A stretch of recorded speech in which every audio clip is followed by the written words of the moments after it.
Vruće bre. Dobro jutro, dobar dan, dobro večer.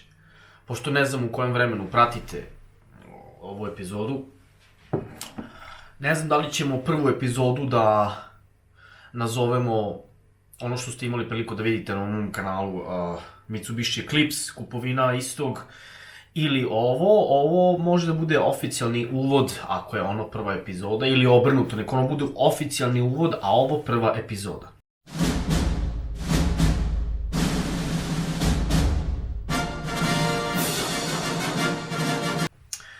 Ja sam Doza realnosti, ovde vaš Dozica, jel?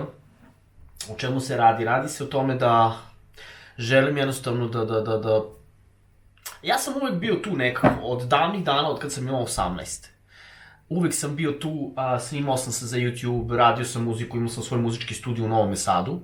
Naravno, nije bilo ništa gala, ali mogu s ponosom da kažem da mi se tada u tom vremenu javila Teja Tajirović, htjela je da snima.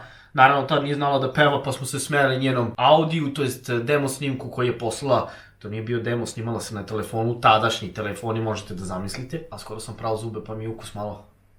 U svakom slučaju, da, dosta dugo sam ja na ovome YouTube-u, samo što nisam nikada mislio, niti bilo ko od nas mislio, da će jako biti bitno da imate pratioce. I da će biti jako plaćeno to. Tako da imam nekih 6, 7, 8, 10 kanala na YouTube-u, većini ne znam password niti email na kojem su bili, to je sve staro, naravno i ne mogu da uđem na njih ponovo, ali tu negde na internetu se nalazi ta neka moja muzikica, rap muzika je u pitanju. Samo lepo se obuci, jer ja želim da te imam. Samo se opusti, kada pored mene igraš. Naravno, ženio si batalio. Posle 8 godina ja sam se razveo. Ono što mogu da kažem jeste da ova prva epizoda, oficijalna, nadam se da će biti uspješna i da ćete ovaj uvod da poštujete jednostavno. Volio bi da me ispratite na YouTube-u, da zajedno pričamo o tim nekim problemima današnjice, da jednostavno da vam pokažem kakav je život tu gde ja trenutno živim. Živim u Nemačkoj, jel? Gde idu svi cigani nego u Nemačku. Čak i kada je apokalipsa. Otkriću vam neku istinu o ovoj zemlji, otkriću vam jednostavno deo mog života, naravno sve će to da bude provučeno kroz filter, jer ne želim da pokazujem i previše. Jel? Naravno, neke stvari što se tiče privatnosti će ostati privatnost, ali svakako vidim šta radi drugi ljudi. Znajući sebe i svoj život, ja sam 100 puta zanimljiviji. Znam da nemam filtere, znam da nisam lažov, prevarant, samim tim uvek i baš uvek kažem svoje mišljenje i vrlo rado budem tu za dobre ljudi i podelim jednostavno savet i nadam se da ćete umeti da cenite to. Imaćemo audio takav kakav imamo, kao što sam je rekao trenutno. Nadam se da ćemo to poboljšati, moram da vidim neke druge priključke vezano za telefon, o tom potom. Danas je jedan specijalan dan za mene, a to je trenutak kada ja nosim razvod u gradsku kuću i prijavljujem ga. Da vidimo šta će da nam kažu što se tiče toga. Nisam uopšte do sada imao tu neku, da kažem, ideju da će biti komplikovano, ali kod Nemaca je sve moguće, nikada ne znaš šta može da očekuješ, mogu i da prihvate to, mogu i da ne prihvate to. Samo lepo se obuci, jer ja želim da te imam. Samo se opusti, kada pored mene igraš. Sada sam bio vezano za razvod, predao sam. Morali smo da odemo na drugi sprat u drugu kancelariju gde su ljudi rekli da ne može da se prihvati ovo iz Srbije. Znači, oni koji žele da se razvedu i razvedu se jer su se venčali u srpskom konzulatu ili u Srbiji, ne možete da predate taj razvod, iako je preveden na nemački, sa sve pečatom, neće biti priznat. Znači, neće biti priznat od strane Nemačke, mora da se radi ovde u Nemačkoj i mora da se prevede ovde u Nemačkoj i da ima taj pečat od nemačkog dolmeće ili ti nemačkog prevodioca. To je jako bitno, nemojte da se zezete sa tim. Eto, ja sam bez veze dao 250 evra, jako dobru advokaticu imam, znači brutalna advokatica, stvarno. Ništa žena nije kriva, jednostavno, kao što je i ona rekla, da li će proći ne znamo, neki prođu, neki ne. Ja mislim da sve zavisi od dela Nemačke u kojem živite. Znači, onaj gornji deo tamo, NRV, verovatno Düsseldorf, Dortmund, Essen, to tamo prolazi, tamo svašta prolazi. Ovde u Bayernu je već drugačije, Minhen je dosta strog. Zašto nisu na prvu loptu prihvatili prevod? Zato što sam sada već nemački državljanin, dobio sam nemački pasoš. I to menja dosta.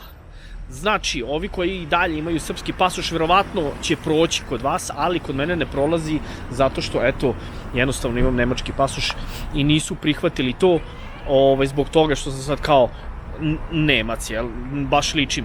Ali u svakom slučaju, da, sve ću vam ja to pojasniti, ostanite u ovoj epizodi i proći ćemo kroz sve detalje kad budem došao u svoj studio. Evo ovako ljudi, sad smo trenutno u mom studiju, kao što ste mogli da vidite. Znači, imali smo tu spremnu dokumentaciju i sve što je potrebno vezano za razvod. E sad, ajde malo da vas vratim u početak i da vam objasnim ovo. Ovde u Nemačkoj, kada se razvedete, jednostavno ne želite u stvari više da budete zajedno sa vašom suprugom, supružnicom, kako već, država kaže ovako, živećete odvojeno godinu dana. Šta to znači? To znači da ste vi u nekoj fazi razdvajanja. E sad, Nemačka daje šansu u tih godinu dana da vi ponovo budete zajedno, jer može da se desi, jer to je znači trenutna situacija, onda dajemo godinu dana da vidimo šta će da se desi. Posle godinu dana imate pravo da podnesete razvod, što je moja bivša gospođa rekla, ja ću to da uradim zato što je meni lakše i tako dalje i tako dalje. Međutim, jako neodgovorna osoba, jedna osoba koja stvarno uopšte nema plan šta će sa sobom u životu, na njenu žalost, ne na moju, opet, s druge strane, kažem to tako zato što nije uspela da, to jest nije se potrudila da preda svu moguću dokumentaciju na vreme i oni su je dali kaznu 6.000 € i ona mora oko 6.000 € da plati kaznu, tako da je to palo u vodu i posle 2 godine, 3 godine tačno, onda sam odlučio da ja razvod sprovedem u delo.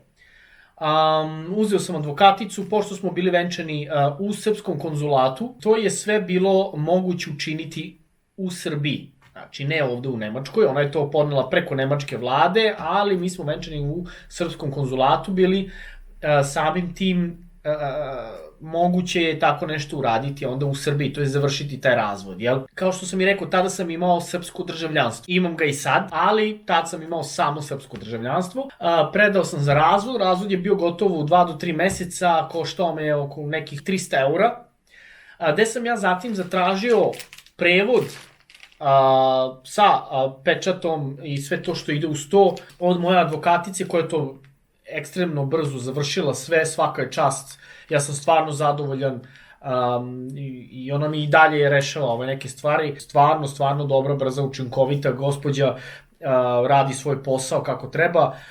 U svakom slučaju, ona je to meni prevela, dobio sam i pečat i rekla je, ona meni nagovestila, nekada prođe, nekada ne prođe. Međutim, u Bayernu ne prolazi, nažalost. I šta se desilo? Ja sam među vremenu dobio nemački pasoš. Kad sam dobio nemački pasoš, odlučio sam da predam razvod. Zašto nisam predao pre nemačkog pasoša? Jer sam ja dokumentaciju za nemački pasoš predao pre nego što je moj razvod bio gotov. E sad, oni su mene tada pitali da li imam da prijavim nešto kao, na primer, razvod. Pitali su me mnogo puta, gde sam ja rekao ne, nemam ništa da prijavim, jer razvod je bio u toku.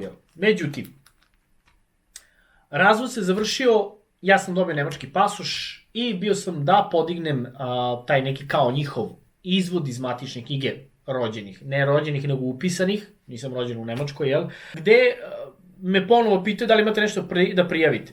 Ja da sam imao da prijavim ovaj razvod na kraju, morao bi sve iz početka da predajem i to bi mi mnogo bilo komplikovano, izgubio bi mnogo vremena gde sam rekao ne, nemam, a gde su mi dali termin kada da dođem da pokupim i nemački pasoš i nemačku ličnu kartu, što sam ja i učinio. I kada sam ja to uradio, kada sam dobio odlučio sam da preuzmem ovaj moj razvod i prevod tog razvoda koji je, kao što ste videli, sa apostolskim pečatom. Sve je urađeno po PS-u. Ja sam i srpski državljanin, ali u isto vreme i nemački državljanin. Imam dvojno državljanstvo. Ono što mogu da vam kažem jeste da su tu pravila drugačija kada dobijete nemačko državljanstvo. Oni sada traže od mene da ja sve ovo što sam uradio u Srbiji uradim ovde u Nemačkoj. Ne mislim na razvod. Razvod je razvod. Mislim na prevod i na apostolski pečat.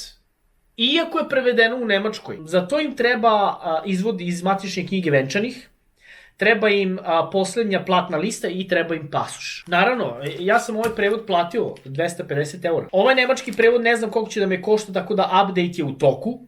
To ćete vidjeti kroz moje epizode koje budu dolazile. Vidjet ćemo vjerojatno isto tako oko nekih 300 €, verujem. Zatim se sve to, sva ta dokumentacija se šalje u jednoj specijalnoj ustanovi samo za to, gde mora razvod da se prijavi i onda će oni da vide ko više zarađuje novaca, da li ja ili moja bivša žena. Bivša žena ne radi nigde, jel? Ja radim, znači ja plaćam. To će da mi izađe opet od nekih 200 do 500 €, sve zavisi kako oni odluče, jel? Zavisno od mog primanja, pazi to. Da, u svakom slučaju, zato mi treba ova poslednja platna lista. Sve se ovde vrti oko para, budimo realni. Ovde ako imate dovoljno novca možete da kupite nemački pasoš. On košta mnogo, ali može da se kupi. Znači, ne morate čekati 5 godina da bi ga dobili, da bi predali svu tu dokumentaciju i šta ti ja znam. Kao što sam i rekao, znači, nemojte da prevodite vaš razvod u Srbiji. Uradite to u Nemačkoj. Mnogo je lakše i sigurnije je.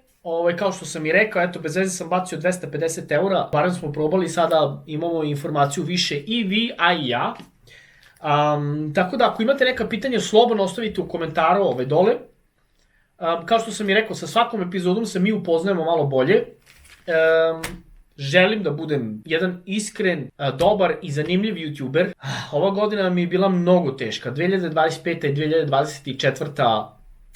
Mnogo teško, stvarno, mnogo problema sam imao, ali nadam se da će od sada da krene sve na bolje i da ćete da uživate u mom putovanju kroz život, jer bi volao da vam predstavim jednostavno zanimljivu stranu mog života i onu stresnu stranu i onu dobru i svakako. Tako da ako imate pitanja, molim vas postavite ta pitanja u komentaru dole. Što se tiče nemačkog pasoša i kako to sve ide, ispričat ću vam celu priču, ali to je za neku drugu epizodu. A pošto je decembar, ja neću raditi vlogmas kao što to radi Baka Prase ili Muđa. Muđa to radi perfektno, svaka čast. Ja ću vam pokazati samo to kako je ovde u Nemačkoj što se tiče tog katoličkog slavlja, katoličkog Božića. Znači, bit će jedna specijalna epizoda samo za to, da vidite kako je to okićeno, kako oni to slave. Neću postavljati svaki dan što se tiče tog vlogmasa. Kao što sam i rekao, upoznajte me bolje i da, nadam se da ćemo se družimo. Hvala vam na pažnji i da ste mi živi i zdravi. Pozdrav!